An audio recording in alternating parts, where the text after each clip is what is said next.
Hey everybody, Kyle Sasser here, Ashler Home Team, and it is everybody's favorite time of the month. That's right, real estate market statistics time. These real estate statistics are for the Dayton Metro area for August 2024.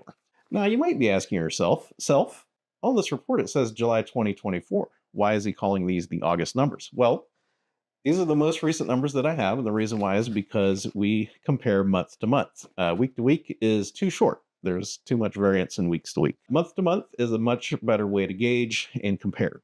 The other thing is week to week is too short, and so we break it down into month-long segments. The other thing to know here is that we are not entirely comparing month to month. I do look at month to month recently, the last couple years, just because the market has been shifting a lot. It has not been steady, not the word I would use to call it. So we compare year to year. So we are comparing July 2024 to July 2023.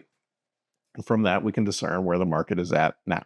Now, if you would like your own copy of these stats, you can follow the link down below. That'll take you to the website. You can sign up for the newsletter, and you'll get these stats in your email each and every month. But yeah, let's dive into it. So these Dayton stats for July 2024 is our most recent numbers. Total number of closed sales was up 6.7% to 1,194. Median sales price was up 3.8% to $243,850. And average sales price was up 5.8% from $264,263 to $279,628. Median percent of original list price, which is whenever the house is put up for sale, what percentage is the eventual sale of that asking price? That has held at 100%. Has 0% change. And median time to sale is up 9.5% to 46 days. I like to work backwards from median time to sale a little bit to give me a rough idea of median time to contract. Unfortunately, the Dayton MLS does not give us that contract date information, so we kind of have to work backwards a little bit. So, most contracts are in the 30 to 40 day range. So the median house in the Dayton Metro is going under contract within 6 to 16 days. And that's just kind of the window where it is. And I wish I could be a little bit more specific than that, but unfortunately I can't pull that data out of the MLS. Total number of new listings, a little bit of a bright spot. This was up 3.2% from 1,446 to 1,492. And active inventory, which is the main bright spot if you're looking to purchase a home currently, was up 24.9%. So there was almost a quarter more houses for sale this past July than there was last July. So that's up from 1,236 to 1,544. Foreclosures, the short sales, the doom and gloom section, not a lot of change there. They actually dropped from 14 foreclosure sales in July 2023 to 4. And a lot of that's just going to be with the market climbing up. People can just sell their house normally, pay off the mortgage, and not take that foreclosure hit. Also, in case I missed it, the median sales price went up 3.8%. I know I went over the median sales price, but the last year's price was $235,000, and it went up to $243,850. Looking at the month-to-month stuff, I don't really need to go into as much depth because we have been on that pretty steady increase. The thing of note is we did set a new record median home price in June. We came down off of the June peak of 255,000 median home price 2 months ago. So we went from 255 down to 243,850.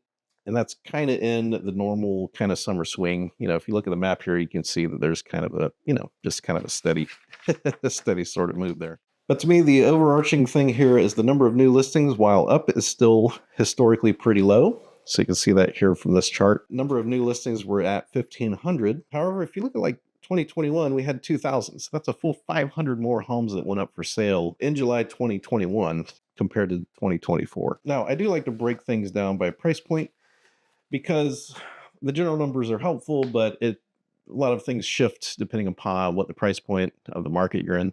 So, for example, a $600,000 house usually takes a little bit longer than a $200,000 home to sell. There's just more buyers in the $200,000 price point than in the $600,000 price point. So, for example, 600 to a million was sitting at 52 days, but the 200 to 250 mark was sitting at 46 days time to sell. The 600 to a million is taking a full week or two longer than a $200,000 home to sell. And again, that's on average. There's definitely homes that do sit on the market longer and take a little bit longer to sell. So it's important to remember that's also, the median for every home in that price point. Total number of closed sales. Again, the trend of lower price points getting a little tighter continues. So $100 to $150,000 was down 8.4% to 120 homes sold compared to 2023. 150 to 200,000 was down 21.3 to 166. 200 to 250 held pretty steady though, only a drop of 0.7% to 151. 250 to 300,000 went up 7.8% to 166. 300 to 400,000 was up 12.2% to 221. 400 to 600,000 was up 19.7% with 146 homes sold.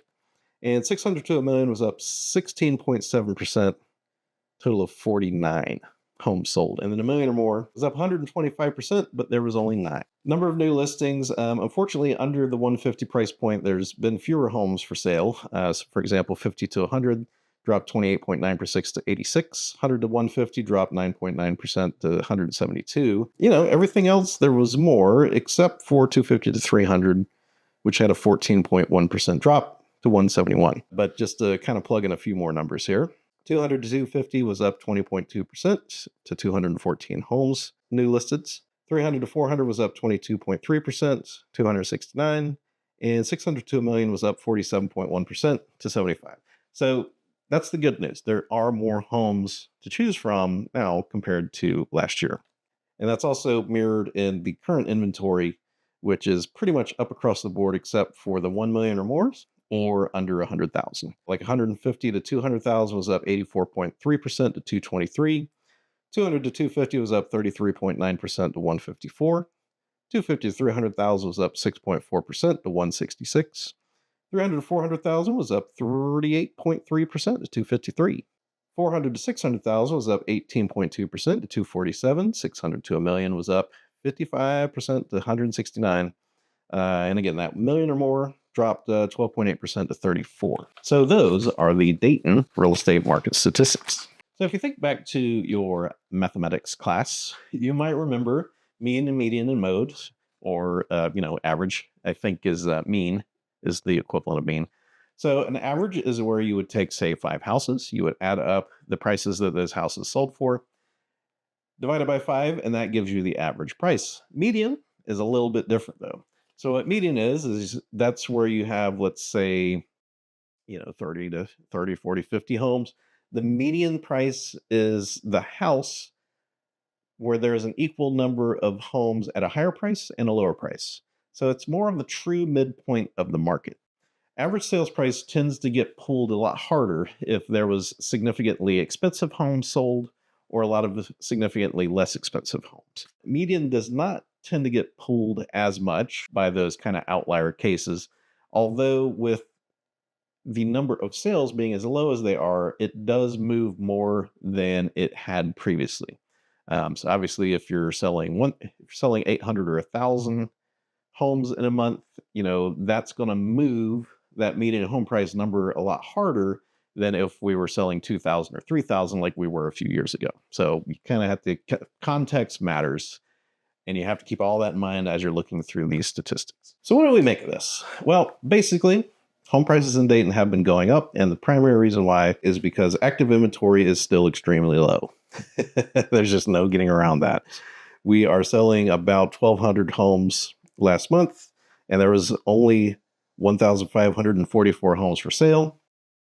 That is not a big difference. So whenever you have that sort of setup, home prices are going to continue to increase. So basically, for something to shift in the market, for price increases to calm down, either the number of closed sales needs to drop or the number of homes for sale needs to go up. You have to have that teeter-totter needs to tip because currently it's about like that. Maybe a little bit more on the demand side. If we're looking at big picture stuff. And here's the crazy thing. So there was 1,544 homes for sale. And that's not just like Dayton, Kettering, Oakwood, Beavercreek, Centerville. Like that's from Piqua, to Springboro and West Alexandria to the other side of Xenia. There's only 1,500 homes for sale in that entire geographical area. And that's wild. That is not a lot of homes at all. Historically, if we look back 4 or 5 years, there was thousands of homes for sale. There was 4,000 or 5,000 homes. That is not the case now. There's not a lot of homes for sale. And it's not quite to the craziness where it's guaranteed that you would put an offer in and have a multiple offer situation, but it's also not unusual. It's just kind of part of the landscape through the summertime here. To me, the question is how long is this going to continue? Previous years, as we got into the fall and winter time, things tend to slow down a little bit then, and prices kind of cool accordingly.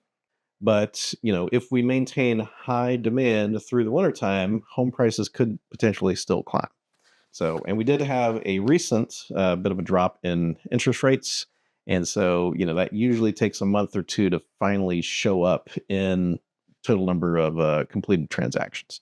So it just takes that long for people to figure out the interest rates are down, start the home buying process, find a house, put it under contract, and then close. Like remember, these stats don't get counted, most of them, until the house actually sells. That's kind of what's going on in the Dayton market. So thanks for tuning in for these Dayton real estate statistics. My name is Kyle Sasser with Ashler Home Team. I would love to help you out with your real estate journey. If you have questions, concerns, if you would like to run something past me, if you'd like me to take a look at your house, put together a listing plan, I would love to have a conversation with you. You can click the link below to contact me. You can go there and book a chat at the time that works best for you. So thank you so much for tuning in. My name is Kyle Sasser, and I'll talk to you soon.